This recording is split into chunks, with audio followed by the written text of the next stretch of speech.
Morning everyone. आज हम लोग स्टार्टअप करेंगे अपना स्ट्रैटेजिक मैनेजमेंट का third chapter, that is strategic analysis. Strategic analysis, ठीक है। Will be starting with the chapter that is strategic analysis. सबसे पहले एक टर्म के बारे में बातचीत कर लेते हैं, that is situational analysis. Situational analysis, देखिए हम लोगों ने अपने पहले चैप्टर में मैक्रो एनवायरनमेंट के बारे में पढ़ा था। मैक्रो एनवायरनमेंट मतलब बड़े स्तर पे या बड़े रूप में वो एनवायरनमेंट जिनमें कैपेबिलिटी है प्रभाव करने की, ठीक है। मैक्रो एनवायरनमेंट में कुछ एलिमेंट्स के बारे में हम लोगों ने बातचीत की थी। Pastel, that is political, economical, social, technological, legal and economic environment या एनवायरमेंटल इश्यूज, ठीक है। सिचुएशनल एनालिसिस, बिजनेस जो कि है वो बहुत हद तक एनवायरनमेंट से इन्फ्लुएंस होता है, तो एनालिसिस करने की आवश्यकता है, आइडेंटिफाई करने की आवश्यकता है उन फैक्टर्स को जो कि रेलिवेंट है, जो कि प्रभाव दे सकते हैं, जिनमें इन्फ्लुएंशियल कैपेबिलिटी है। सिचुएशनल एनालिसिस में हम बातें करेंगे एनवायरमेंटल फैक्टर्स की, internal and external issues, opportunities and other issues, competitors as well as product।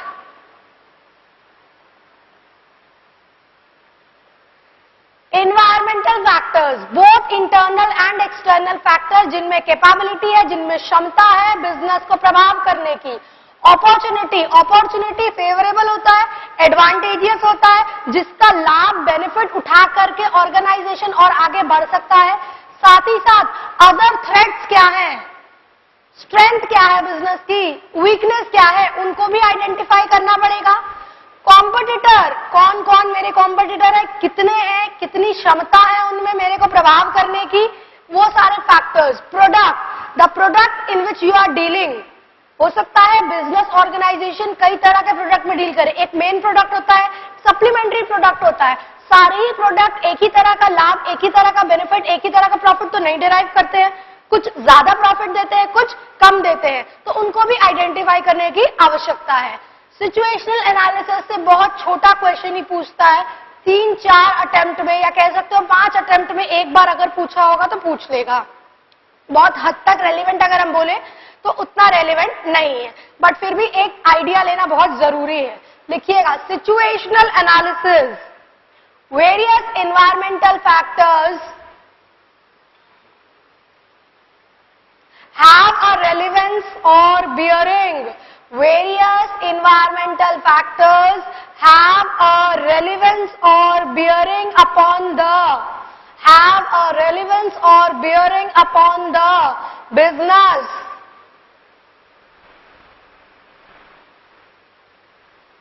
Which can be categorized as below.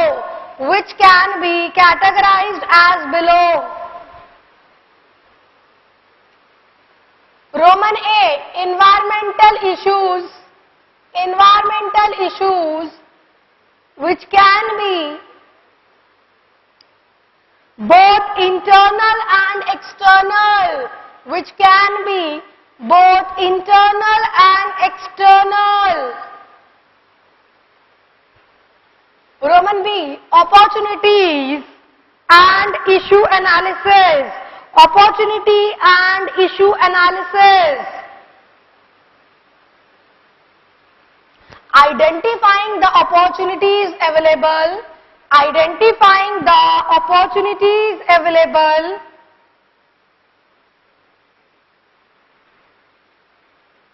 as well as threats prevailing in the environment,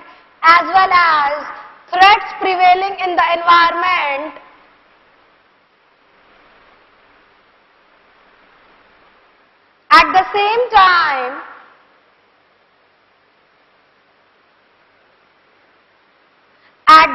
same time,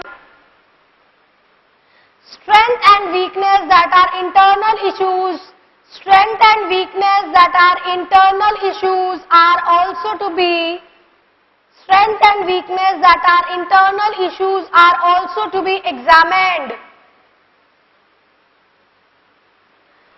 Roman 3, competitive situation.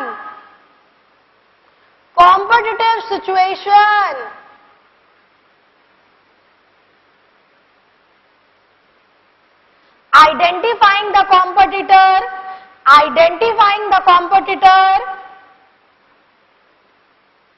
their influence and role in affecting the business.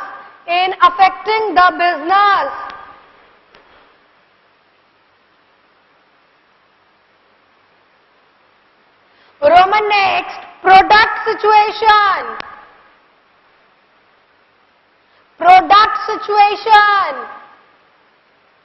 Products can be divided or bifurcated as main product, substitute product, supplementary or secondary product, which comprises of the total sales.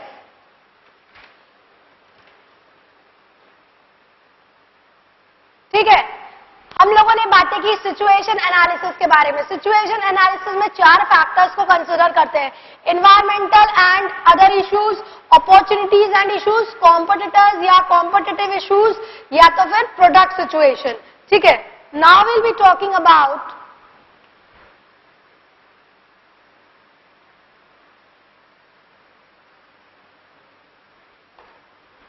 methods of industry and competitive analysis. Methods of industry and competitive analysis. 6-7 point में इस topic को divide या bifurcate किया गया है. ठीक है, इसके ऊपर कोई लॉन्ग क्वेश्चन नहीं आता है, बट इन 7 पॉइंट्स के अंदर से कुछ शॉर्ट क्वेश्चन जरूर आते हैं, जो कि प्रिविलेंट है, फ्रीक्वेंट है, हर 2 अटेम्प्ट में एक बार पूछता जरूर है शॉर्ट क्वेश्चन. इसके ऊपर आइडेंटिफाई करेंगे, बातें करेंगे. देखो, इंडस्ट्री, सारी फर्म्स ऑपरेट करती हैं इंडस्ट्री में, तो क्या हम इंडस्ट्री को एक कॉम्बिनेशन, एक समेशन ऑफ फर्म्स कह सकते हैं जिनका सेम बायर या खरीदार तो सेम ही होता है, प्रोडक्ट सारे ही बेचते हैं, टाइप ऑफ कस्टमर तो वही होते हैं ना. अब हाँ, चॉइस कस्टमर की with regard to the firm differ करती है कि कौन ज्यादा बेहतर क्वालिटी दे रहा है, कौन कितने कम रेट में दे रहा है. But it can be said industry is a group of firms और similar firms which compete with each other for the same buyer. हम भी बायर को खींचना चाह रहे हैं, मेरा कॉम्पिटिटर भी बायर को खींचना चाह रहा है, एक ही तो बायर है. अब वो किसको चूज करेगा, किसका प्रोडक्ट चूज करेगा, that depends upon buyer, that depends upon the quality which you are offering, that depends upon the element और कॉम्पोजिशन और the resources used for the purpose of the product. ठीक है, तो पहली बात ये हुई dominant economic feature of industry. लिखिएगा, dominant economic feature of industry. इस पॉइंट से कोई लॉन्ग क्वेश्चन, कोई शॉर्ट क्वेश्चन भी नहीं पूछता है, एक करेक्ट इनकरेक्ट जरूर पूछा हुआ है. Industry is a group of similar firms who compete for the same buyer. Correct और इनकरेक्ट? करेक्ट होगा, सारे ही आपस में एक दूसरे से कंपीट करते हैं. किसके लिए कंपीट करते हैं? बायर के लिए कंपीट करते हैं. तो इंडस्ट्री को कहा जा सकता है ग्रुप ऑफ सिमिलर फर्म्स. ठीक है, कोई करेक्ट इनकरेक्ट ही क्वेश्चन पूछता है, कोई बड़ा क्वेश्चन या शॉर्ट क्वेश्चन भी नहीं पूछेगा. फिर से बात कर रहे हैं, economic feature of industry, industry जहां पे फर्म्स ऑपरेट कर रही है, अ कॉम्बिनेशन या अ मिक्सेशन या तो फिर एक समेशन ऑफ फर्म्स. सारे फर्म्स इंडस्ट्री में ही काम कर रही है, इंडस्ट्री से उनको बहुत गहरा प्रभाव होता है. ट्रेंड क्या चल रहा है, पैटर्न क्या चल रहा है, वो उनको प्रभावित करेगा कि नहीं करेगा? बिल्कुल करेगा. बट सारे एकजुट होकर के किसके लिए कंपीट कर रहे हैं? बायर के लिए कंपीट कर रहे हैं. लिखिएगा, industry is a group of firms, industry is a group of firms whose product have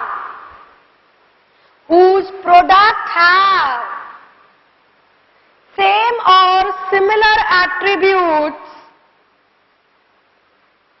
so that they compete, same or similar attribute so that they compete for the same buyer, so that they compete for the same buyer.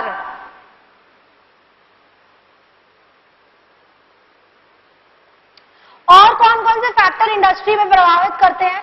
कितने मेरे rival हैं, उनका क्या share है market में, उनकी क्या technology है, उनका क्या डिस्ट्रीब्यूशन टेक्निक है, इंडस्ट्री में क्या प्रॉफिटेबिलिटी चल रहा है, अबव पार है कि बिलो पार है या एट पार है, ये सारे फैक्टर्स भी होते हैं. लिखिएगा वेरियस अदर इश्यूज, उसी में कंटिन्यू करके various other issues such as number of rivals, comma size and nature of business, comma distribution channel, comma technological rate, comma capital requirement, comma industry profitability.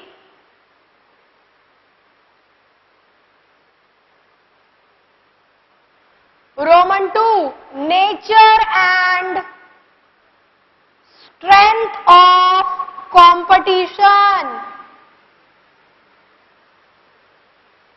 Nature and strength of competition. इस point से भी कोई छोटा question भी नहीं पूछेगा, even कोई correct incorrect भी नहीं पूछेगा. तो मतलब पहले वाले पॉइंट से क्या पूछ सकता है? करेक्ट इनकरेक्ट पूछ सकता है. ठीक, सब बताएंगे, पहले समझने की कोशिश करो. दूसरी वाले पॉइंट से nature of strength of competition. Competition यानी कि कॉम्पिटिटर जो कि नॉर्मल है बिजनेस के लिए. कई कॉम्पिटिटर हैं, उनको आइडेंटिफाई करने की जरूरत है. वो किस तरह से कॉम्पिटिटिव प्रेशर एक्सर्ट कर रहे हैं. कॉम्पिटिटिव प्रेशर बेटा कैसे एक्सर्ट कर रहे हैं, उसके लिए कैसे पता चलेगा या क्या कंडक्ट करना पड़ेगा? कॉम्पिटिटिव प्रेशर को आइडेंटिफाई करने के लिए क्या कंडक्ट किया जाता है? Did we talk about Porter 5 forces model? क्या वहां पे एक टर्म आया था, मुस्कुराने से एग्जाम पास आउट नहीं हो पाएगा? तुरंत दिमाग में क्लिक करना चाहिए अगर पढ़े होगे तो. Nature and strength of competition. क्या मैंने आपसे चैप्टर नंबर 1 में पॉटर्स 5 फोर्सेस मॉडल के बारे में बात की थी? क्या मैंने वो टर्म कॉम्पिटिटिव एनालिसिस के बारे में बातचीत की थी? तो अगर हम बोल रहे हैं कि कॉम्पिटिटिव प्रेशर को आइडेंटिफाई करना है, क्या कंडक्ट करना पड़ेगा? पॉटर मॉडल कंडक्ट करना पड़ेगा. उससे क्या पता चलेगा मेरे कितने कितने कॉम्पिटिटर हैं, उनमें क्या क्या क्षमता है, कौन कौन से केपेबल है या कौन कौन से फैक्टर्स है जो कि हमको कॉम्पिटिटिव प्रेशर एक्सर्ट कर सकते हैं. लिखिएगा identifying the competitive pressure by conducting Porter's 5 forces model, by conducting Porter 5 forces model would help or benefit in establishing an effective strategy,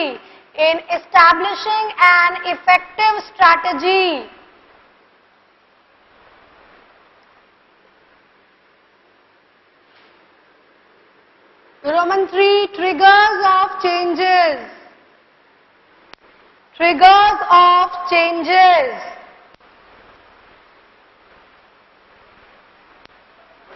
अब इस टॉपिक से एक छोटा क्वेश्चन पूछा हुआ है, करेक्ट इनकरेक्ट नहीं, शॉर्ट क्वेश्चन पूछा हुआ है.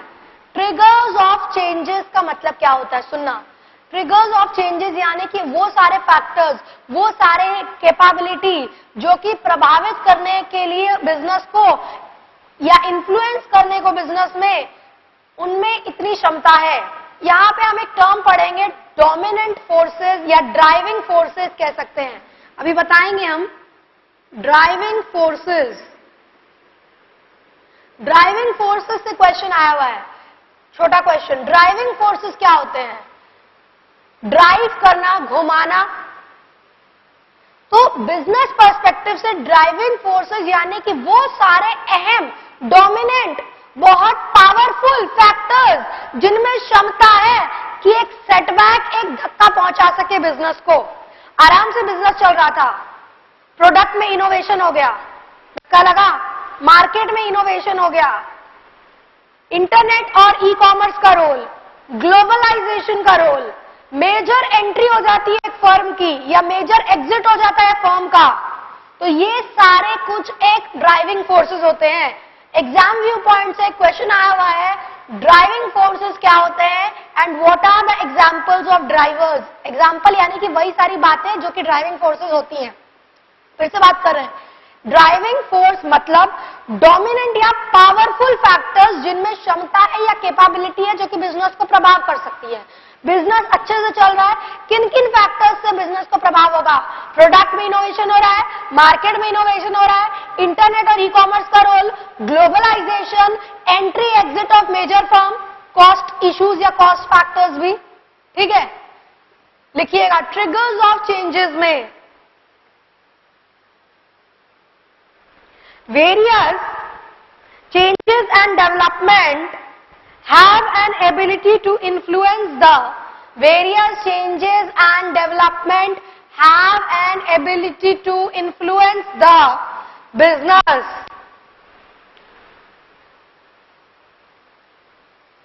Next line, the most dominant forces are known as, the most dominant forces are known as driving forces.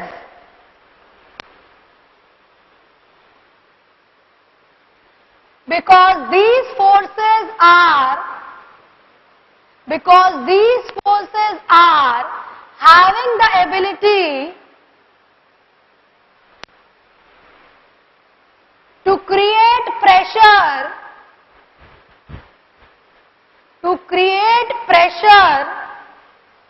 for changes, to create pressure for changes. Next line, examples of drivers. Examples of drivers. Roman 1, internet and e-commerce. Roman 2, increase in globalization.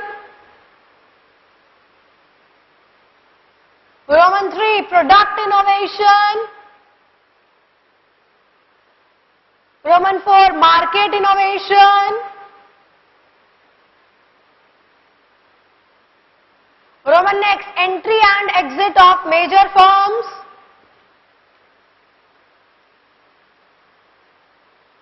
Roman next, changes in cost and efficiency. Changes in cost and efficiency. Point number 4, identifying the companies that are in strongest or weakest position.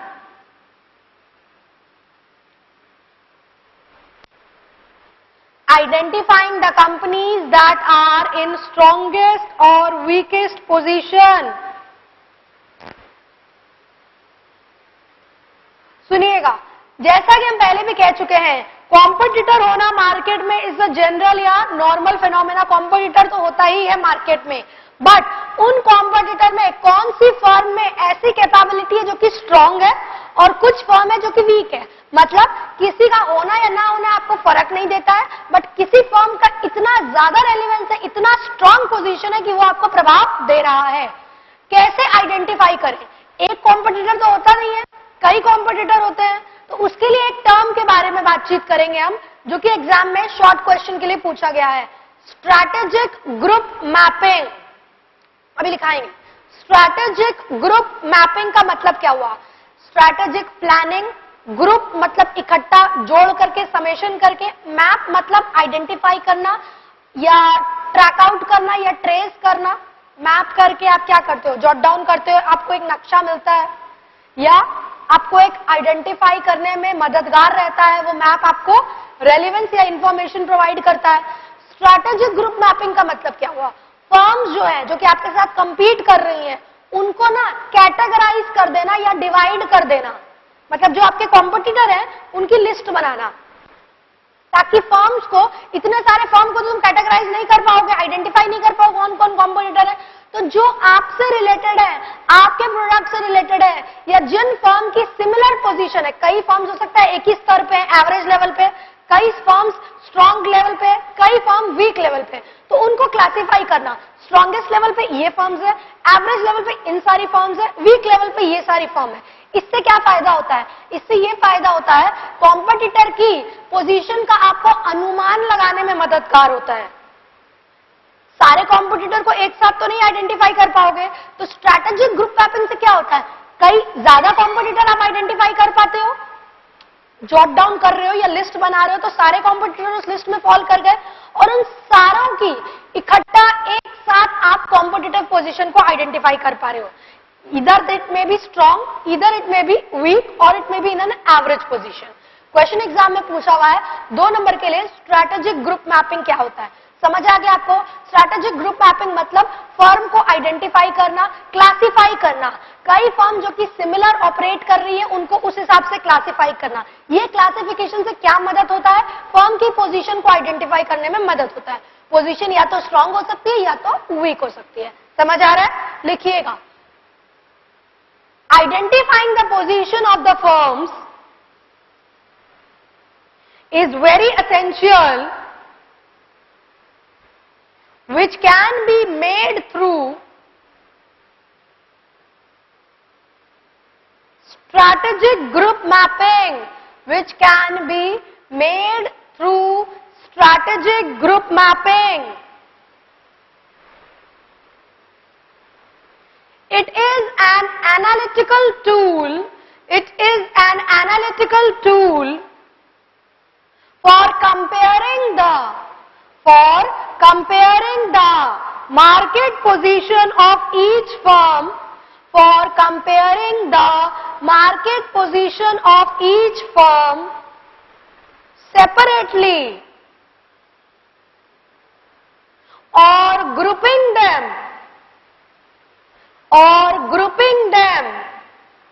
into like position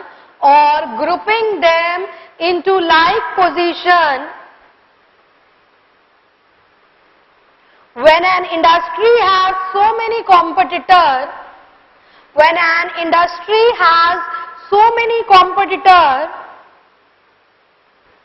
and it is not practical to examine each one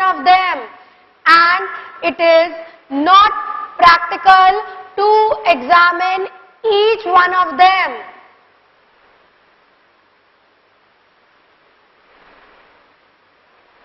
ठीक है। 5th point, likely strategical moves of rivals. Likely strategical moves of rival. देखिएगा, सबसे पहले अपने लोगों ने तो industry का ट्रेंड को आइडेंटिफाई कर लिया, इंडस्ट्री में क्या ट्रेंड चल रहा है, कौन कौन कॉम्पिटिटर में क्या क्या कैपेबिलिटी है, क्षमता है प्रभाव करने की, ठीक है। फिर हमने क्या बातचीत की, कॉम्पिटिटर मेरे कौन कौन से, कॉम्पिटिटिव प्रेशर कैसे एग्जर्ट कर रहे हैं, ट्रिगर्स ऑफ चेंजेस, कौन कौन से डोमिनेंट फोर्सेस है जिनमें कैपेबिलिटी है हमें सेटबैक या हमें इफेक्ट करने की। उसके बाद हम आइडेंटिफाई कर रहे हैं फर्म्स की पोजीशन स्ट्रांग या वीक है through strategic group mapping. Likely strategical moves of rival का मतलब क्या होता है, अब मेरा कॉम्पिटिटर अगला क्या स्टेप लेगा, बिफोर हैंड हमको आइडेंटिफाई करना पड़ेगा। अगर मेरे को कॉम्पिटिटर से आगे बढ़ना है तो हम इंतजार नहीं करेंगे कि वो कुछ ऐसा नया टेक्निक आइडेंटिफाई करके यूज करे और बाद में हम उसको इमिटेट या कॉपी करें। मतलब वो क्या करने वाला है उसका बिफोर हैंड हम अनुमान लगाएं, ताकि उसके करने से पहले हम उस चीज को अडॉप्ट करके अपने प्रोडक्ट के बेहतरी के लिए उसे यूज कर सके। ठीक है, इस टॉपिक के ऊपर भी या इस पॉइंट के ऊपर भी कोई क्वेश्चन नहीं पूछता है, बट इस टॉपिक को या इस पॉइंट को आइडेंटिफाई करना जरूरी है। हम बता चुके हैं आपको किन किन टॉपिक से क्या क्या पूछता है। ठीक है, likely strategical moves of rival में लिखिएगा, identifying before hand, identifying before hand likely or next step of the competitor so that strategies can be framed beforehand, so that strategies can be framed beforehand.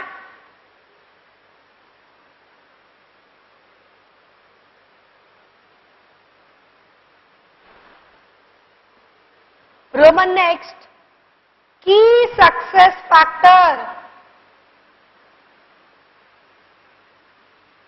for competitive success. Key success factor for competitive success.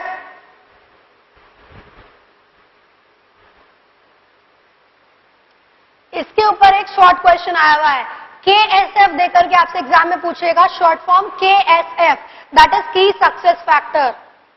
सुनना, अब इसका मतलब क्या होता है, हर firm का कुछ एक अहम फैक्टर होता है जो कि उसको सक्सेस की ओर और बढ़ाता है। कस्टमर किस बेसिस पे प्रोडक्ट को चुनता है, कॉम्पिटिटर किन रिसोर्सेज को इस्तेमाल करता है, कॉम्पिटिटर की क्या कॉम्पिटिटिव एडवांटेजेस है, इन फैक्टर को आइडेंटिफाई करना जरूरी है। हर प्रोडक्ट के लिए, हर फर्म के लिए कुछ की सक्सेस होता है, मतलब वो उसकी खासियत है। अब मेरे को बताना, ज्वेलरी डिजाइन में, ज्वेलरी मैन्युफैक्चरिंग में ज्वेलरीज बनती हैं, ऑर्नामेंट्स वगैरह, उसका की सक्सेस फैक्टर क्या हो सकता है, design, use of emeralds, stones का जो इस्तेमाल होता है उसमें, डिजाइन, वर्क, फिनिशिंग। ज्वेलरी सब बनाते हैं, कई है कंपनियां जो ज्वेलरी बना रही है, कई फर्म से ज्वेलरी बना रही है, सबका एक डिजाइन होता है क्या, किसी का ज्यादा अच्छा होता है, किसी का कम अच्छा होता है, तो वो उसके लिए क्या हुआ, की सक्सेस फैक्टर हुआ। तो कस्टमर क्या अट्रैक्ट हो रहा है कि नहीं, डिजाइन के प्रति, फिनिशिंग के प्रति, the work and the use of stones के प्रति। ए भी ज्वेलरी बना रहा है, बी भी ज्वेलरी बना रहा है, सी भी ज्वेलरी बना रहा है, तीनों का शोरूम है, सब में एक बराबर भीड़ रहती है, सब चलते हैं, सब ऑपरेट कर रहे हैं, काम चल रहा है, बट किसी का ज्यादा सक्सेस फैक्टर है, वो सक्सेस फैक्टर उसका क्या है, डिजाइनिंग, मेकिंग चार्जेस, ये की सक्सेस फैक्टर हुआ। समझ में आ रहा है, मतलब की सक्सेस फैक्टर, कपड़ा सब बेच रहे हैं, but the design, quality, the setup और द स्ट्रक्चर, फिनिशिंग, वो उसका की सक्सेस फैक्टर है। वो चीज जो आपको कॉम्पिटिटर से अलग कर रहा है, वो चीज जो आपके पास है कॉम्पिटिटर के पास नहीं है, वो एडवांटेज जो आपके पास है कॉम्पिटिटर के पास नहीं है। की सक्सेस फैक्टर, KSF, की success factors have the following elements to be considered. Roman 1, the basis on which the customer choose between, the basis on which the customer choose between competing brands,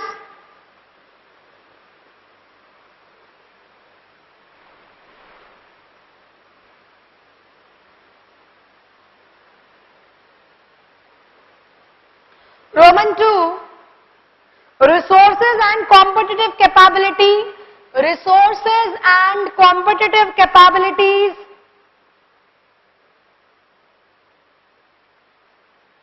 Roman 3,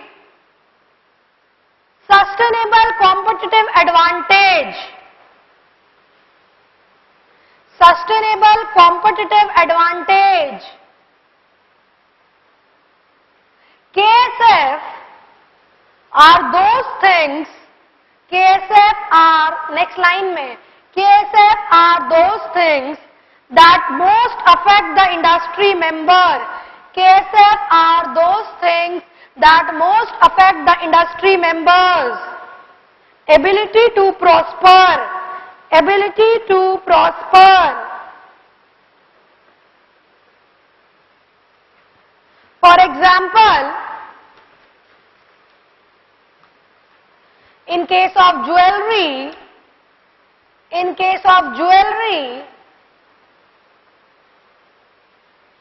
design and combination of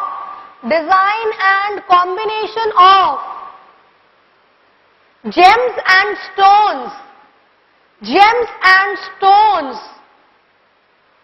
are the KSF key success factors, which distinguishes the firm from its competitor,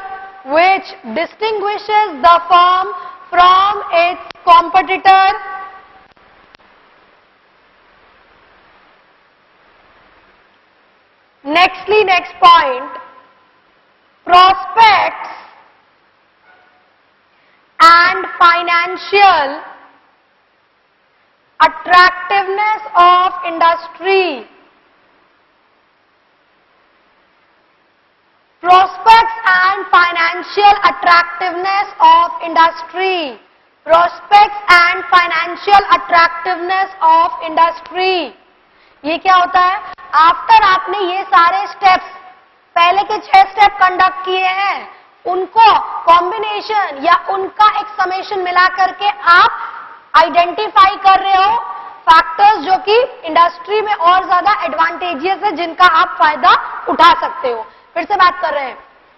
we had talked about method of industry and competitive analysis.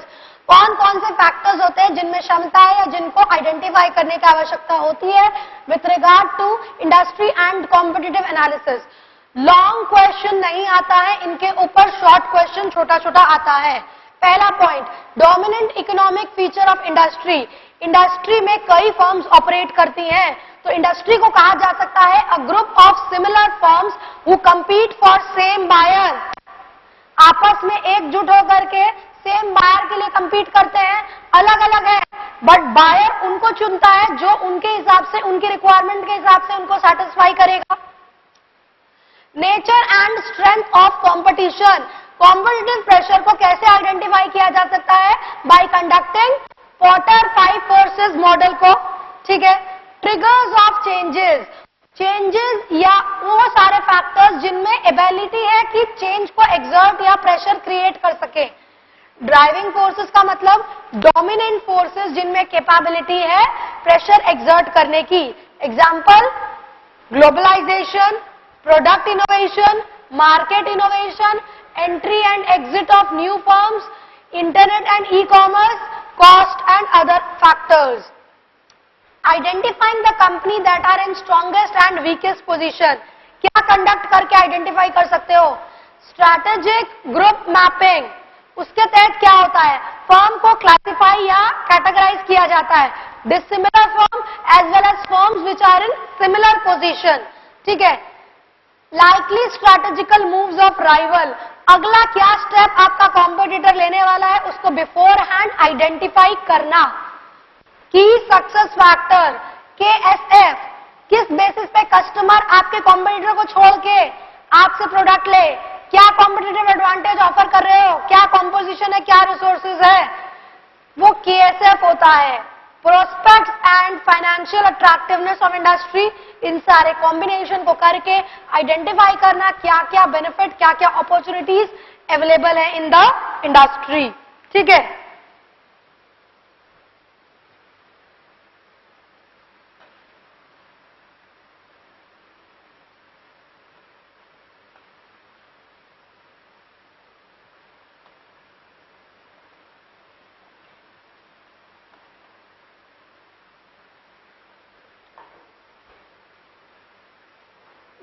will be talking about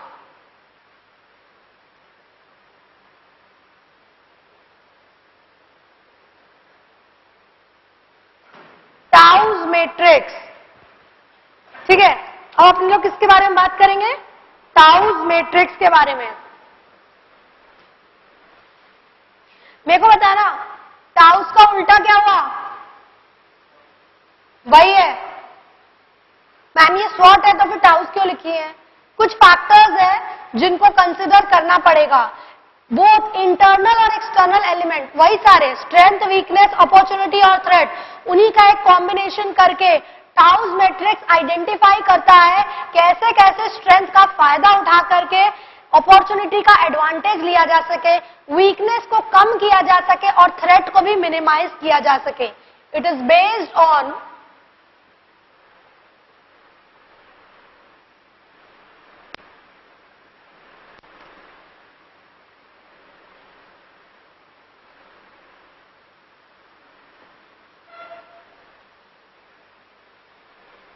बनाइएगा ये diagram.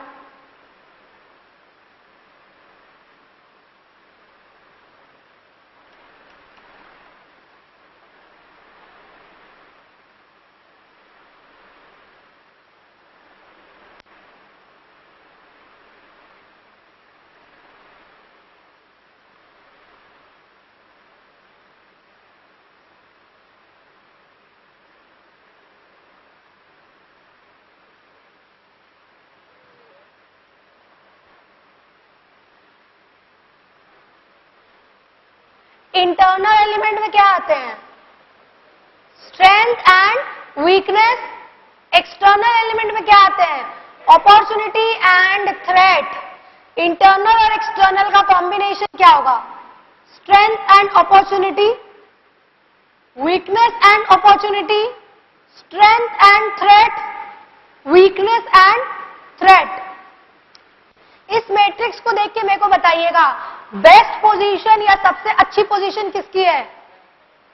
Strength मतलब internal capability, internal advantageous position, जिसका फायदा या लाभ उठा करके आप अपॉर्चुनिटी जो कि मार्केट में प्रिवेल कर रही है उसको बेनिफिट ले सकते हैं। वर्स्ट पोजीशन क्या दिख रही है? Weakness and threat. इंटरनल कमियां तो है ही, साथ ही साथ एक्सटर्नल एनवायरनमेंट में भी मेरे को थ्रेट पोज किया जा रहा है, तो कैसे हम वीकनेस को कम से कम करें और थ्रेट को भी मिनिमाइज किया जा सके। On the other hand weakness and opportunity मतलब इंटरनल खामी है, मतलब वीकनेस है, हो सकता है मिसमैनेजमेंट हो सकता है सिंगल प्रोडक्ट लाइन में डील कर रहे हो सकता है वीक ब्रांड इमेज हो, ये सब एग्जांपल है वीकनेस का। तो इंटरनल खामियां हैं, बट एक्सटर्नल वर्ल्ड में मेरे पास क्या है? अपॉर्चुनिटी है। तो कैसे हम इसको कम करके इसका लाभ उठाएं? Strength and threat. मेरे पास इंटरनल कैपेबिलिटी तो है, बट एक्सटर्नल वर्ल्ड में मेरे को थ्रेट पोज किया जा रहा है। न्यू कॉम्पिटिटर, कॉम्पिटिटर तो मेरे लिए थ्रेट है ही, न्यू कॉम्पिटिटर मेरे लिए ज्यादा बड़ा थ्रेट है। तो कैसे हम इंटरनल एडवांटेज का फायदा उठा के थ्रेट को कम कर सके? टाउज मैट्रिक्स जब भी आएगा आपको ये डायग्राम बनाना पड़ेगा और इन सारे फैक्टर्स को एक्सप्लेन करना पड़ेगा। They will not ask in exam कि आप डायग्राम ड्रॉ करो, ऊपर लिखिएगा इंटरनल एलिमेंट, नीचे लिखिएगा external element, strength, weakness, opportunity, threat.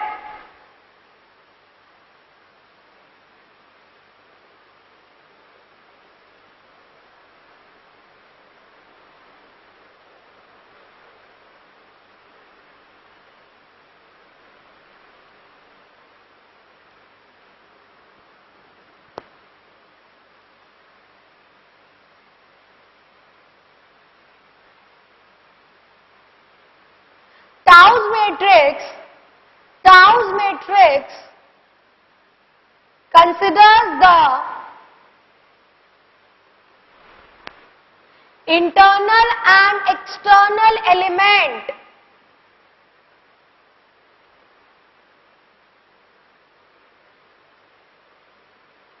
and a combination of the same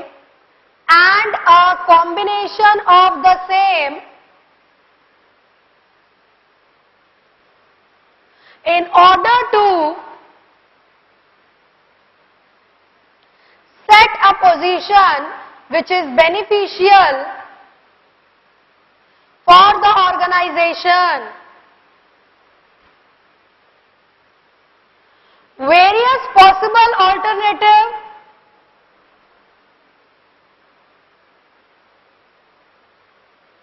and handling the same can be made as follows.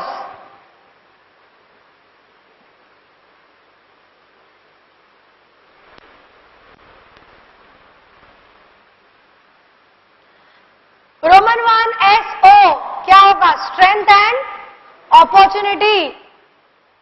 SO strength and opportunity. It is such a position which any firm would want to achieve. It is such a position that any firm would want to achieve, wherein internal advantage of strength,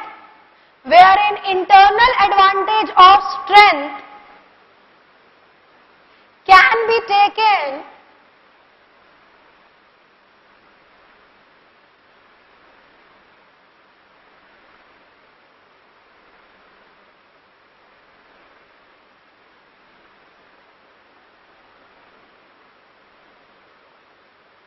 to minimize the internal weakness, internal element of strength. The benefit of internal element, that is strength, can be taken to make the optimum utilize of the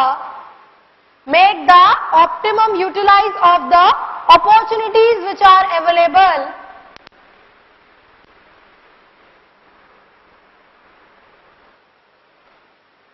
That is, it would be a competitive advantage.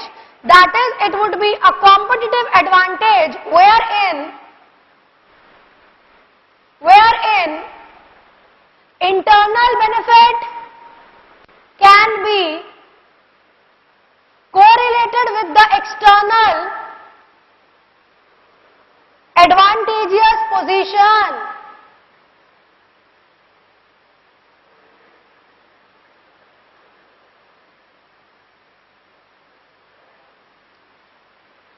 Roman 2 WO, weakness and opportunity. Weakness and opportunity. Various possible opportunities are available in the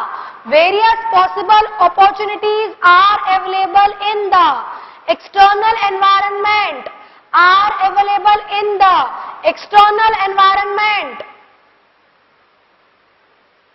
And herein किसको कम करने की जरूरत है? Minimizing weakness is essential to take advantage of external opportunities.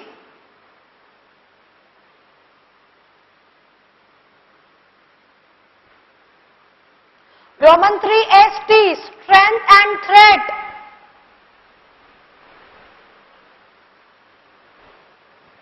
The advantage of internal favorable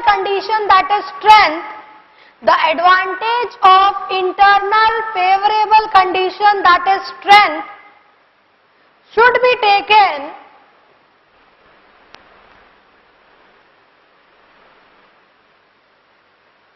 to minimize existing or emerging threat.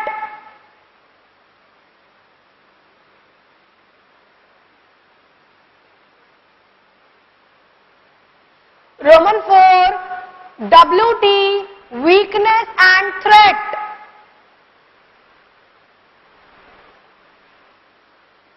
It is the position which any firm would not like या avoid. It is a position any firm would try to avoid herein both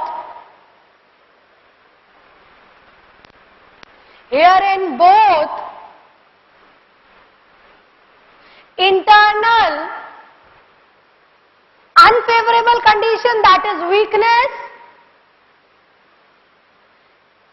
is to be minimized, as well as external unfavorable condition, that is threat, has to be handled.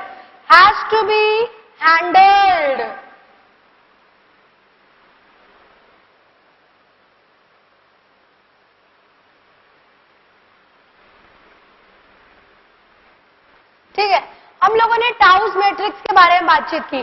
टाउस matrix is a combination of internal and external factors, जैसा कि स्वॉट में था, but यहां पे categorise किया गया है positions को, इंटरनल और एक्सटर्नल के समेशन को, ताकि कैसे बेहतर किया जा सके इंटरनल का एडवांटेज लेकर के या फेवरेबल का एडवांटेज लेके एक्सटर्नल डिसएडवांटेज को कोप अप किया जा सके.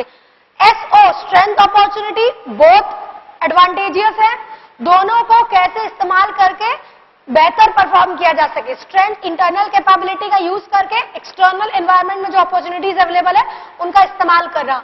वीकनेस और अपॉर्चुनिटी इंटरनल खामियों को कम करके बाहरी दुनिया से जो अपॉर्चुनिटी अवेलेबल है उनका लाभ उठाना. स्ट्रेंथ और थ्रेट इंटरनल एडवांटेजियस पोजीशन है तो उसका फायदा उठा के कैसे बाहरी दुनिया के थ्रेट से हम लड़ पाए. वीकनेस और थ्रेट वर्स्ट पोजीशन, सबसे खराब पोजीशन, कोई भी फर्म इस पोजीशन को नहीं चाहेगा, बट क्या करना पड़ेगा यहाँ पे, कैसे कम से कम किया जा सके, दोनों को, वीकनेस को भी और थ्रेट को भी हैंडल किया जा सके. ठीक है,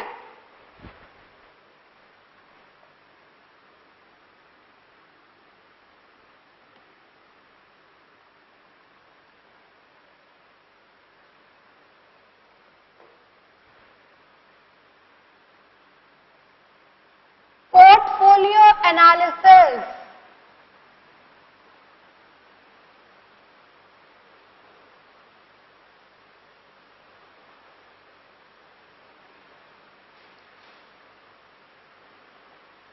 पोर्टफोलियो एनालिसिस, पोर्टफोलियो का मतलब समझते हो? पोर्टफोलियो एनालिसिस का मतलब नहीं, बता दें. पोर्टफोलियो एनालिसिस का मतलब क्या होता है? अगर एक फर्म है जो कि मल्टी बिजनेस में या मल्टी प्रोडक्ट में डील कर रही है, मतलब एक फर्म है, वो 4 तरह के प्रोडक्ट है, product A B C D, 4 product है. अब 4 प्रोडक्ट में किस प्रोडक्ट के ऊपर कितना पैसा लगाए, जितना रिटर्न जिस पे मिलेगा उस पे ज्यादा पैसा लगाना ज्यादा फायदेमंद होगा. सिंपल से एग्जांपल लेते हैं. तुम शेयर खरीदते हो, ठीक है, शेयर खरीद रहे हो, तुम्हारे पास ₹1,00,000 है, 1,00,000 रुपया है.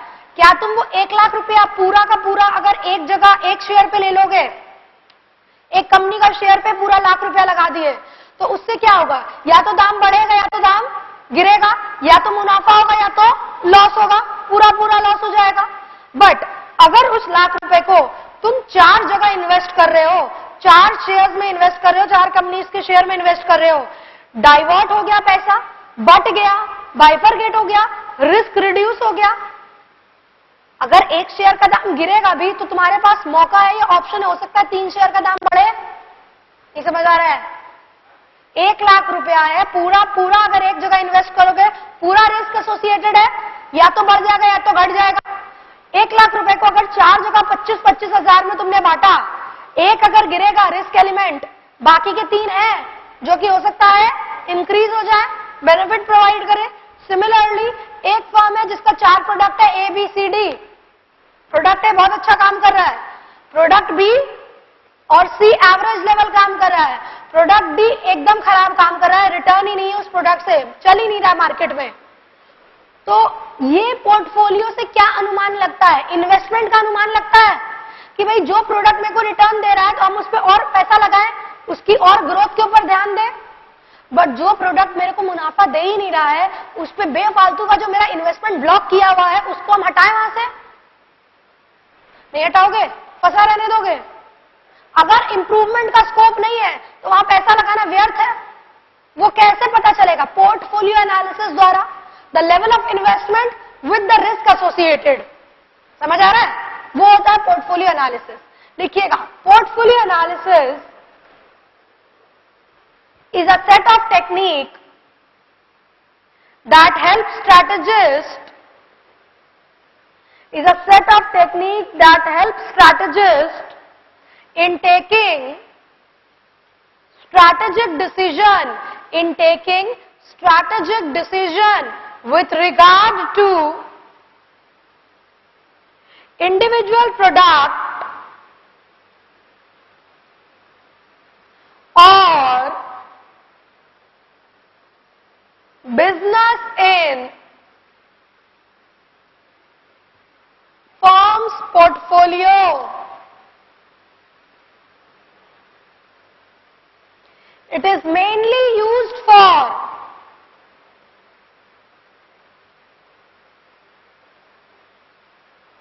competitive analysis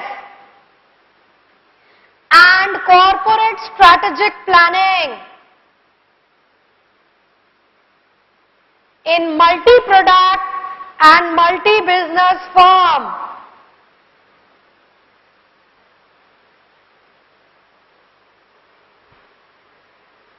The level of investment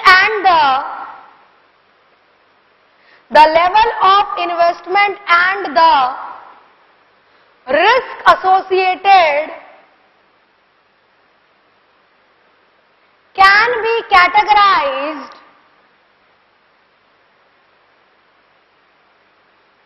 by conducting portfolio analysis.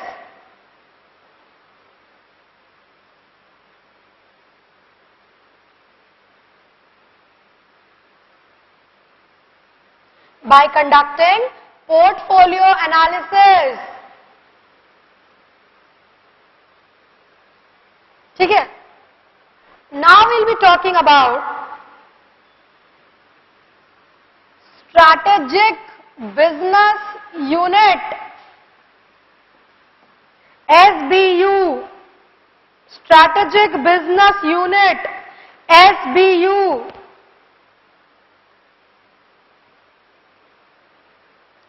इस चैप्टर में हम इसके ऊपर छोटे रूप में पढ़ रहे हैं, आने वाले चैप्टर में इसके ऊपर बड़े स्तर पे या लॉन्ग कवरेज है, इसका लार्जर कवरेज है, इसके ऊपर एक बड़ा क्वेश्चन तो बनता है। पहले एसबीयू का मतलब जान लेते हैं। एसबीयू का मतलब स्ट्रैटेजिक बिजनेस यूनिट का मतलब एक बिजनेस जिसका कई बिजनेस है, कई प्रोडक्ट है, एक बिजनेस जिसका कई प्रोडक्ट है, या एक firm which deals in multi product. तो उसमें क्या होता है? एसबीयू मददगार होता है, मतलब हर यूनिट को अलग ट्रीट किया जाता है, हर प्रोडक्ट को एक अलग ट्रीटमेंट दिया जाता है। मतलब अगर आप 4 प्रोडक्ट में डील कर रहे हो, चारों को अलग अलग यूनिट माना जाता है, उनके लिए अलग मैनेजर अपॉइंट किया जाता है, वो उस पर्टिकुलर यूनिट की प्रॉफिट के लिए, स्ट्रैटेजिक प्लानिंग के लिए रेस्पॉन्सिबल होते हैं। वहां पे जितना सारा प्रोग्रेस होगा, जितना सारा प्लानिंग की रिक्वायरमेंट है, वो उस पर्टिकुलर यूनिट के लिए रेस्पॉन्सिबल होगा। अलग मिशन विजन स्टेटमेंट होता है उस पर्टिकुलर यूनिट के लिए। फायदा क्या होगा मैम? हर यूनिट पे अलग अलग ध्यान दिया जाएगा, हर प्रोडक्ट पे अलग अलग ध्यान दिया जाएगा, बेहतर परफॉर्म कर पाएगा एज कंपेयर तुम चारों को एक यूनिट कंसिडर करके काम करो। स्ट्रैटेजिक बिजनेस यूनिट का मतलब मल्टी बिजनेस या मल्टी प्रोडक्ट के लिए देखा जाता है। ये it is a collection of single या रिलेटेड बिजनेस। इनका क्या एक मैनेजर होता है, अलग अलग मैनेजर होता है कि एक मैनेजर होता है? Separate manager who is responsible for profit and planning. ठीक है, क्या मददगार या किस लिए बेनिफिशियल होता है एसबीयू? ज्यादा बेहतर परफॉर्मेंस ऑफ द यूनिट्स और ऑफ द प्रोडक्ट। ठीक है, लिखिएगा SBU strategic business unit, it is a unit of the company, it is a unit of the company that has a separate mission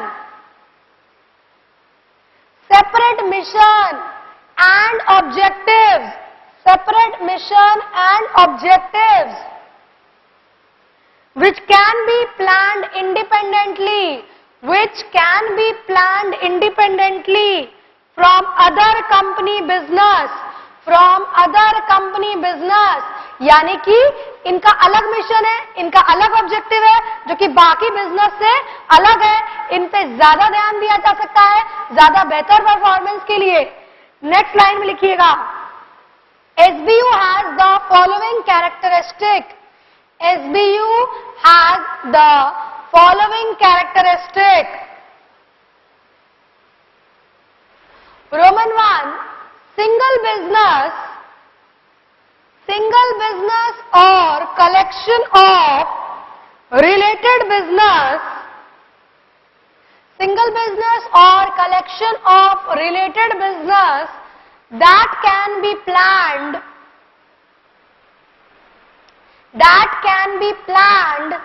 separately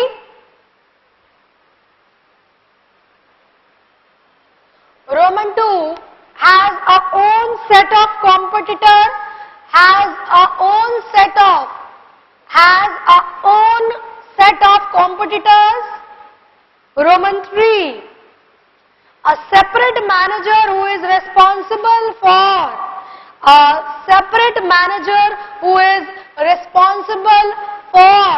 strategic planning and profit.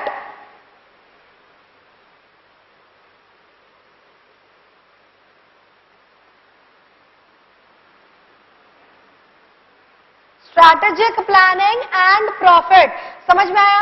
SBU का मतलब एक ऐसा unit जो कि बाकी बिजनेस यूनिट से अलग हो, एक ऐसा यूनिट जिसका मिशन और ऑब्जेक्टिव अलग हो, एक ऐसा यूनिट जहां पे एक सेपरेट मैनेजर हो जो कि उसके प्रॉफिट और प्लानिंग के लिए रिस्पॉन्सिबल हो, एक ऐसा यूनिट जिसका अलग सेट ऑफ कॉम्पिटिटर हो।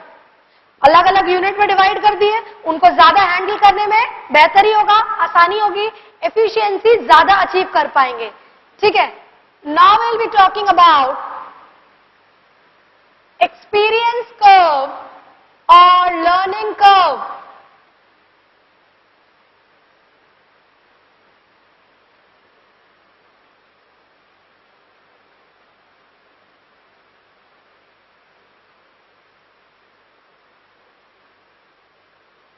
आप लोगों ने कभी एक्सपीरियंस कर्व पढ़ा है, सुना है? लर्निंग कर्व, एक्सपीरियंस कर्व या लर्निंग कर्व क्या होता है? धीरे धीरे प्रोडक्शन जैसे जैसे बढ़ता है एफिशिएंसी अचीव होती है। बट ऑब्वियस सी बात है, पहली बार अगर वर्कर कोई प्रोडक्ट बनाएगा, समय ज्यादा लगेगा, अंदाजा नहीं है, अनुमान नहीं है, आइडिया नहीं है, वही काम दोबारा से करेगा, समय कम लगेगा, एफिशिएंसी बढ़ेगी।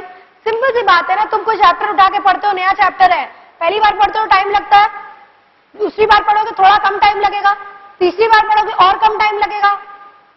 Learning curve, experience curve, as and when the experience is gained through the repetitive performance of the work.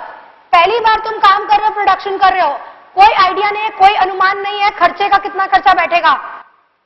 Once you make a production, over the period of time आपको पता है कि कहां कहां खर्चा बच सकता है, कहां कहां कॉस्ट पर यूनिट रिड्यूस हो सकता है, फिर आप कॉस्ट ऑफ यूनिट में रिडक्शन होगा।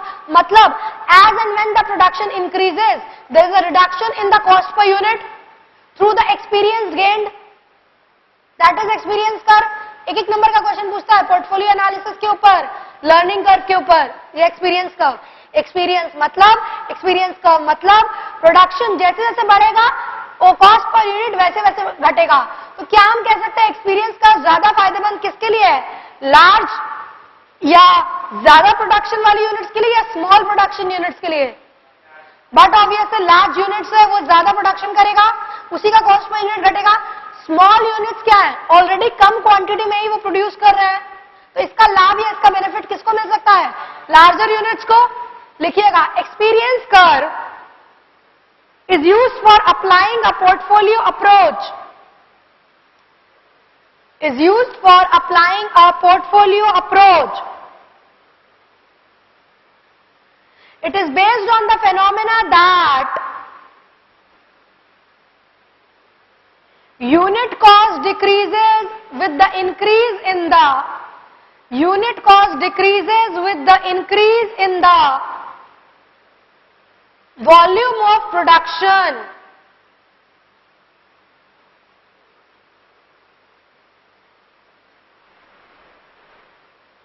Also efficiency is gained by the worker. Also efficiency is gained by the worker through repetitive performance of the work. Through repetitive performance of the work.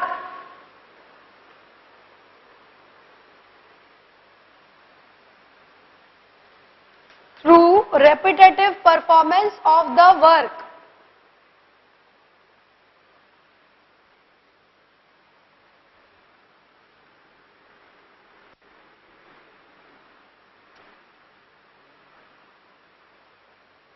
Now we'll be talking about product life cycle or PLC. Product life cycle or PLC. ध्यान दीजिएगा,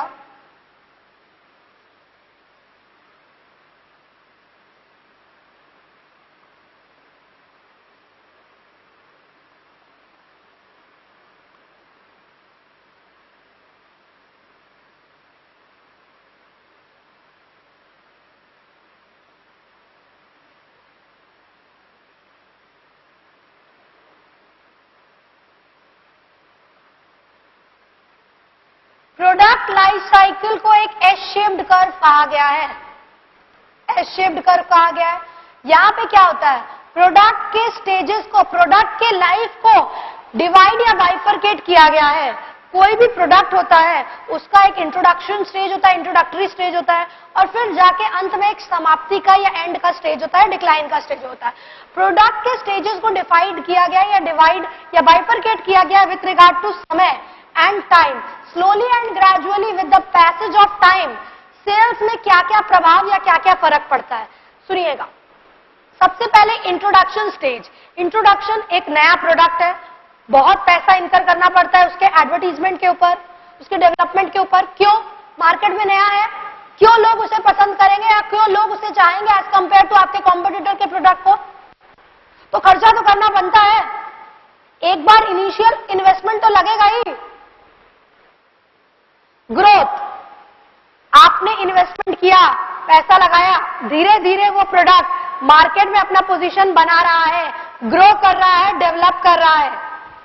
maturity, इतना ज्यादा capable या वैसा level पहुंच चुका है product का, जब आप उसमें से जो बेनिफिट डिराइव हो रहा है उसका लाभ उठा करके कहीं और इन्वेस्टमेंट करने का सोच सकते हो।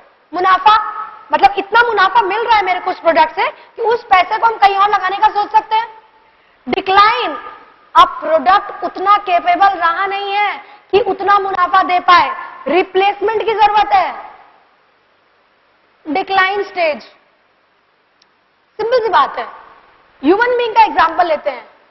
बच्चा पैदा होता है, शुरुआती दौर में खूब हाय अल्लाह होता है, पैसा खर्चा किया जाता है, नई खबर, खुशखबरी, पैसा लगाया जाता है उसके पीछे, पढ़ाई के, अच्छी नौकरी मिले, बेहतर जॉब मिले, बेहतर बेनिफिट हो।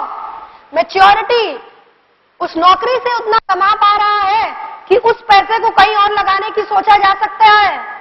डिक्लाइन, ओल्ड एज, एग्जाम्पल हम दिए समझाने के लिए, रटना नहीं, एकदम सिंपल। अगर इसको तुम ह्यूमन बीइंग से क्लासिफाई करो, इसी तरह है। PLC, product life cycle, product के स्टेजेस को, किसको? स्टेजेस को डिवाइड करता है। कितने स्टेजेस में? 4 स्टेजेस में। Introduction, growth, maturity, decline. Sales with regard to the period of time. Introduction, पहला स्टेज, जहां पे बहुत इन्वेस्टमेंट करने की आवश्यकता है, रिटर्न नहीं मिल रहा है अभी कैसे रिटर्न मिलेगा? इन्वेस्टमेंट करना पड़ रहा है, ठीक है। ग्रोथ, धीरे धीरे प्रोडक्ट ग्रो कर रहा है, मार्केट में अपना पोजीशन बना पाया है, स्टेबल हो पा रहा है, सरवाइव कर पा रहा है। मैच्योरिटी, प्रोडक्ट इतना मुनाफा दे रहा है, इतना रिटर्न दे रहा है कि हम उसमें से इन्वेस्टमेंट करने का सोच सकते हैं। डिक्लाइन, एंड फेज, जब रिप्लेसमेंट करने की आवश्यकता है, ठीक है। क्वेश्चन आता है पीएलसी के ऊपर 3 नंबर का। पहली बात फिर से बता दे रहे हैं, never they will ask draw the diagram, if you know it you have to draw it. Draw the diagram.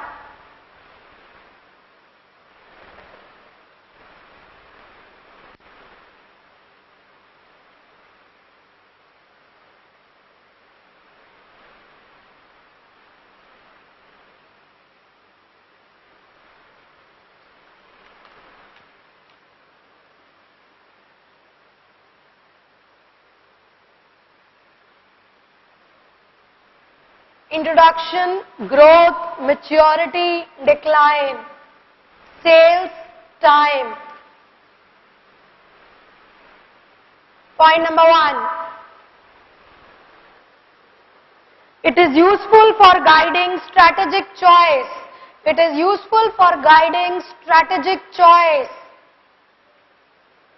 Useful for guiding strategic choice. Roman 2. It is an S-shaped curve. It is an S-shaped curve that determines the relationship of sales with regard to time for a product.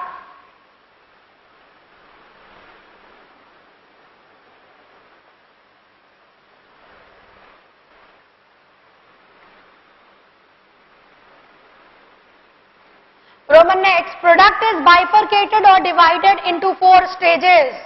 Product is bifurcated or divided into 4 stages. Introduction, growth, maturity and decline.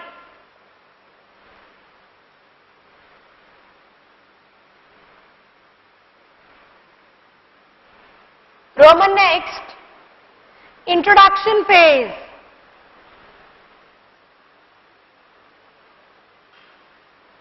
It is the initial stage wherein huge investment is required for the existence of the product.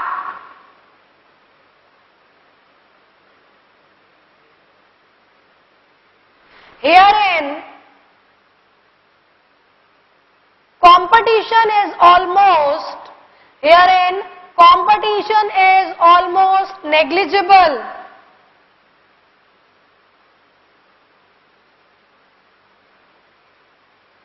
Roman next, in the growth stage, demand expands, prices fall,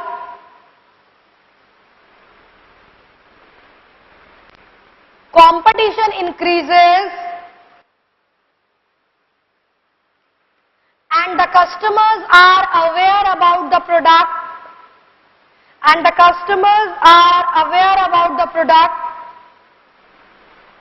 and are ready and willing to purchase the same.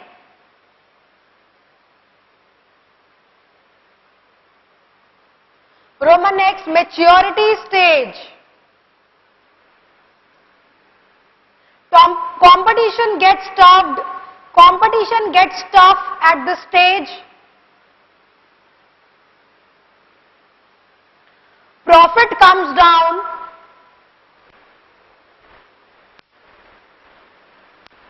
And at this stage, organization works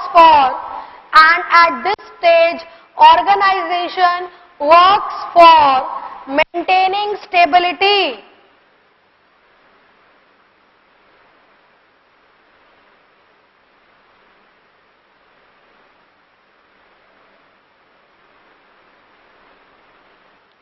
Stage 4, declining stage. Sales and profit comes down.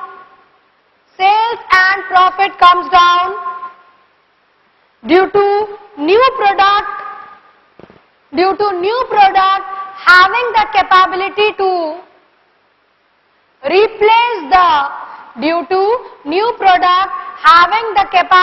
to replace the existing product.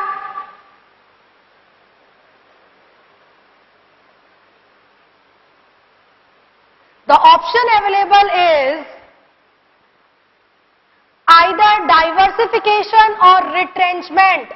The option available is either diversification or retrenchment.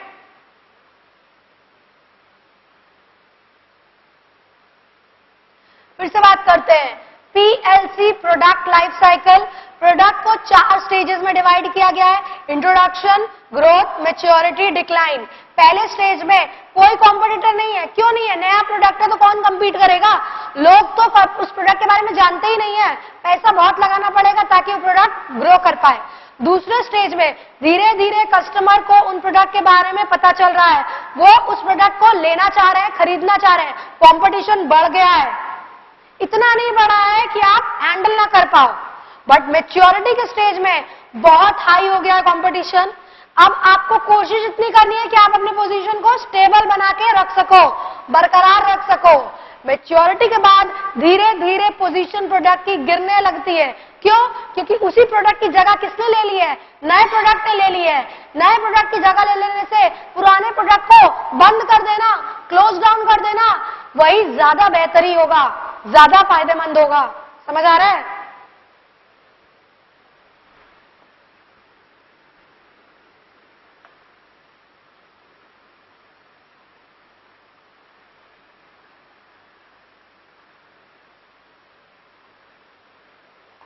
Now we'll be talking about Boston Consulting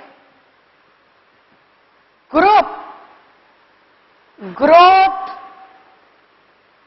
Share Matrix, BCG.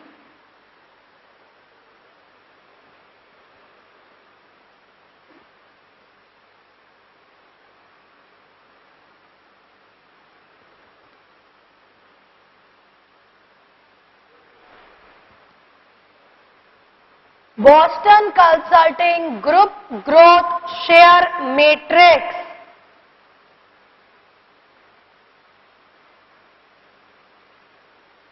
Boston Consulting BCG Matrix, one of the most important topic. Long question का part है ये. इसके ऊपर short question जरूर बन सकते हैं. BCG matrix क्या अनुमान लगाने में मददगार है? कंपनी का पोर्टफोलियो ऑफ इन्वेस्टमेंट लगाने में मददगार है. मतलब प्रोडक्ट को कैटेगराइज किया गया है 4 भागों में. प्रोडक्ट को कैटेगराइज किया गया है 4 भागों में. अब मार्केट का शेयर और मार्केट का ग्रोथ, मतलब मार्केट किस तेजी से बढ़ रहा है और आप उस मार्केट का कितना फायदा उठा पा रहे हो, उसके हिसाब से इन्वेस्टमेंट कितना करना चाहिए वो बीसीजी मैट्रिक्स बताएगा. समझ आ रहा है? बीसीजी मैट्रिक्स यानी कि प्रोडक्ट को डिवाइड किया है, बाइफरकेट किया गया है. किस बेसिस पे? मार्केट का ग्रोथ कितना है और उस मार्केट में आपका शेयर कितना है प्रोडक्ट का. जितना शेयर है या जितना फायदेमंद है उतना लेवल ऑफ इन्वेस्टमेंट को आप कंसिडर कर सकते हो. जितना नहीं फायदेमंद है या अगर खराब स्थिति है तो इन्वेस्टमेंट को विड्रॉ करना ज्यादा बेहतरी होगा. मार्केट ग्रोथ रेट और मार्केट शेयर में डिवाइड किया गया है. बीसीजी मैट्रिक्स के डायग्राम को अगर हम देखें,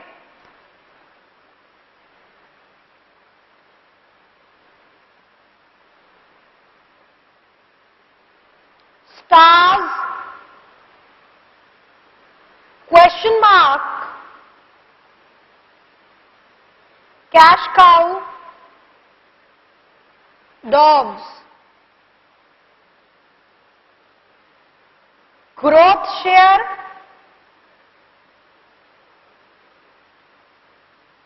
मार्केट ग्रोथ. ग्रोथ शेयर या मार्केट ग्रोथ शेयर या मार्केट शेयर कह सकते हैं. मार्केट शेयर या ग्रोथ शेयर दोनों में से एक लिख सकते हो आप.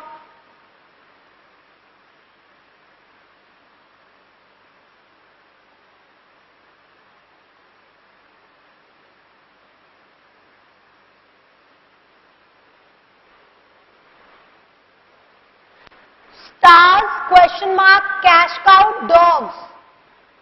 इधर आप लिखिएगा मार्केट शेयर, मार्केट शेयर, या इसको ऊपर लिख सकते हैं मार्केट शेयर. यहां पे हाई है, लो है. मार्केट ग्रोथ हाई है, लो है.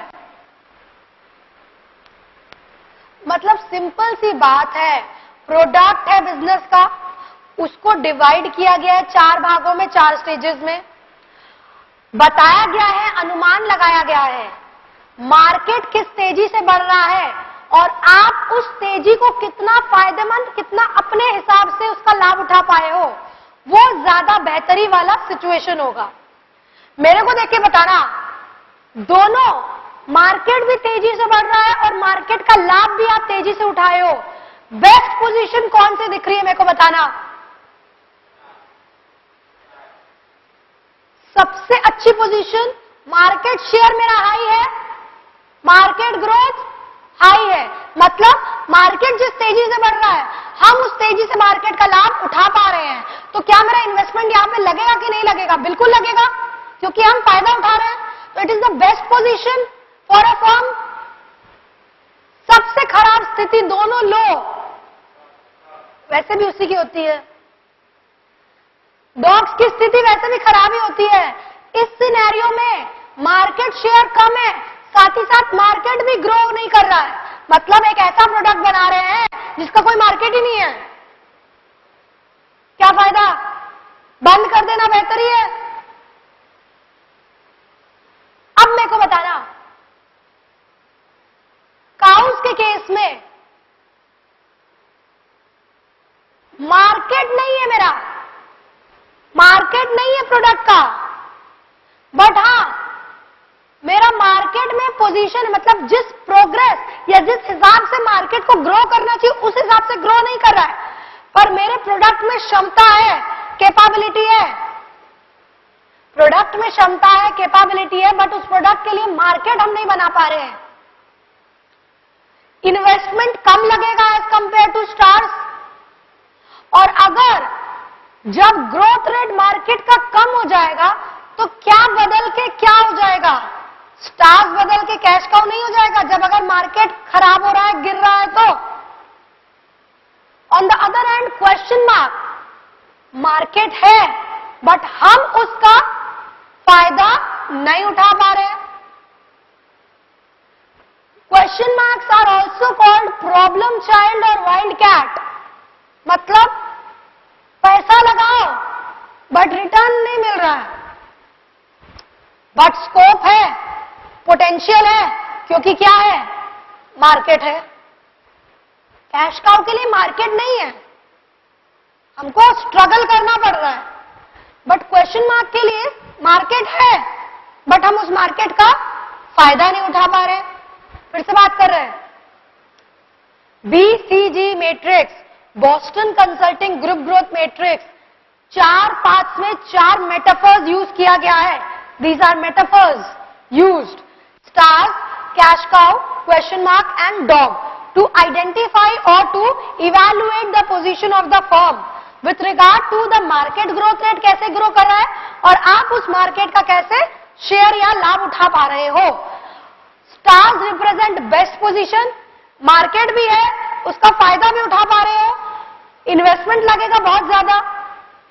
Dog represent the worst position, market भी नहीं है, शेयर तो है ही नहीं। कैश काउ, जब ग्रोथ रेट बढ़ के कम हो जाएगा तो स्टार्स बदल के कैश काउ में हो जाएंगे। लेवल ऑफ इन्वेस्टमेंट कम है, मार्केट नहीं है, बट हाँ शेयर है या प्रोडक्ट है मेरा, बट उतना रिटर्न नहीं मिल पा रहा है मेरे को मार्केट से। Question mark on the other hand are known as problem children और वाइल्ड कैट, मतलब जितना पैसा लगाओ फिर भी रिटर्न नहीं मिल रहा है, but potential does exist for improvement because there is a market. You are not able to use the same for your benefit. समझ में आ रहा है? मैम क्वेश्चन क्या आता है? छोटा क्वेश्चन आ सकता है, BCG का फुल फॉर्म क्या होता है? बहुत छोटा। बड़ा क्वेश्चन आ सकता है, एक्सप्लेन BCG मैट्रिक्स। और कोई क्वेश्चन आ सकता है, आया हुआ एक बार, 4 प्रोडक्ट दे दिया है ABCD, उनका प्रॉफिट दे दिया है, उनका परसेंटेज प्रॉफिट दिया है, रेवेन्यू दिया हुआ है, सारी दिया हुआ है, परसेंटेज रेवेन्यू वगैरह दिया है, मार्केट ग्रोथ रेट दिया है और मार्केट शेयर दिया है। मेरे को बताना, तुमको तो केवल मार्केट ग्रोथ रेट और मार्केट शेयर से ही मतलब होगा। BCG के लिए तुमको जितना क्राइटेरिया दिया है, केवल तुमको किससे मतलब रहेगा? ग्रोथ रेट और शेयर से मतलब रहेगा, 4 प्रोडक्ट दिया है और तुमको बोलता है आइडेंटिफाई करो product A B C D में कौन सा स्टार्स में फॉल कर रहा है, कौन सा कैश काउ, क्वेश्चन मार्क और डॉग्स। तुम मार्केट शेयर और मार्केट ग्रोथ का परसेंटेज देख के आइडेंटिफाई नहीं कर पाओगे। जो सबसे ज्यादा है दोनों में, जो सबसे खराब है दोनों में, जिसमें मार्केट ग्रोथ रेट ज्यादा है, जिसमें मार्केट ग्रोथ रेट कम है और मार्केट ग्रोथ रेट कम है और शेयर ज्यादा है, वो कैश काउ। इस तरीके का क्वेश्चन एक बार आया हुआ एग्जाम में 8 नंबर के लिए, कराएंगे हम। और कोई क्वेश्चन मैम छोटा, इससे क्या पूछा हुआ है, explain the term stars as per BCG matrix, नहीं कर पाओगे। Explain the term dogs as per BCG matrix, और कोई पॉसिबल क्वेश्चन नहीं, ठीक है। लॉन्ग क्वेश्चन का पार्ट है ये, लिखिएगा बीसीजी मैट्रिक्स। पहले डायग्राम बना लेना आप लोग, सब लोगों ने डायग्राम बना लिया। Market share high low, market growth high low, stars, cash cow, question mark, dog. BCG matrix helps in portraying company's portfolio of investment. BCG matrix helps in portraying corporations या company's portfolio of investment.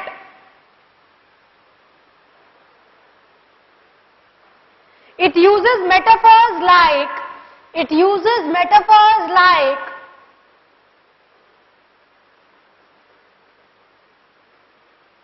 cows and dogs,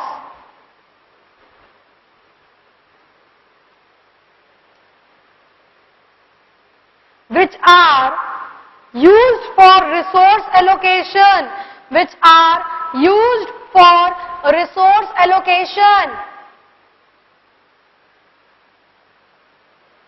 This matrix is divided into vertical axis.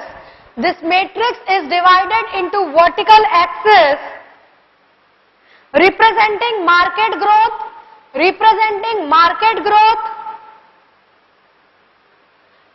whereas horizontal axis represent market share.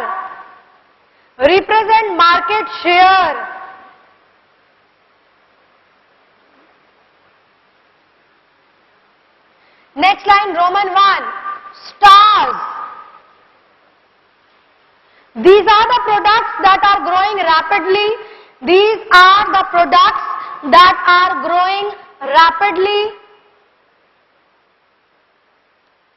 It represents the best position.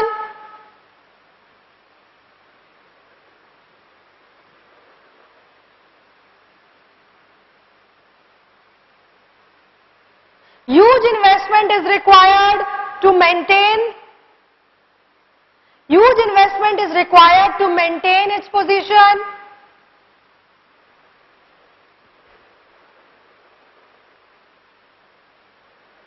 Roman 2, cash cow.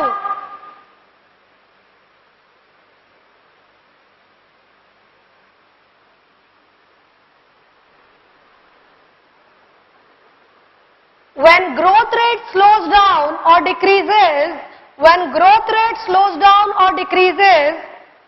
stars are capable to become cash cow.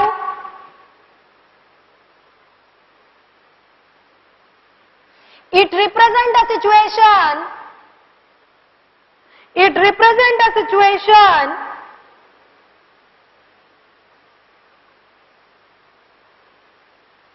Market growth क्या है, low है कि high है? Low market growth rate and high market share.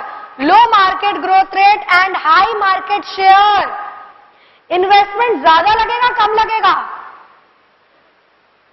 It requires less investment to maintain its market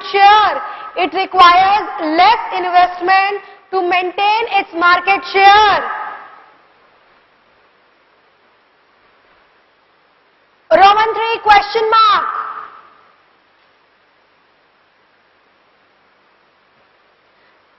These are also known as problem children or wildcat. These are also known as problem children or wildcat. It represents a low market share and high market growth.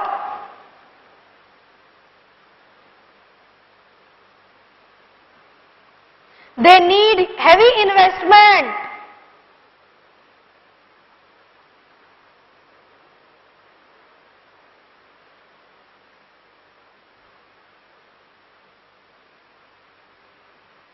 Roman next, dogs.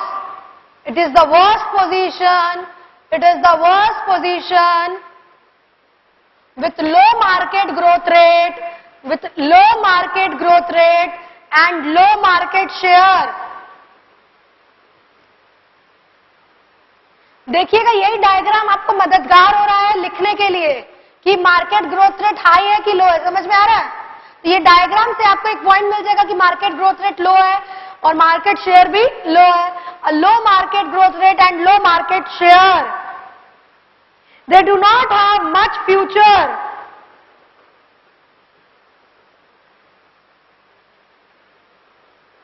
It can be minimized by means of divestment or liquidation.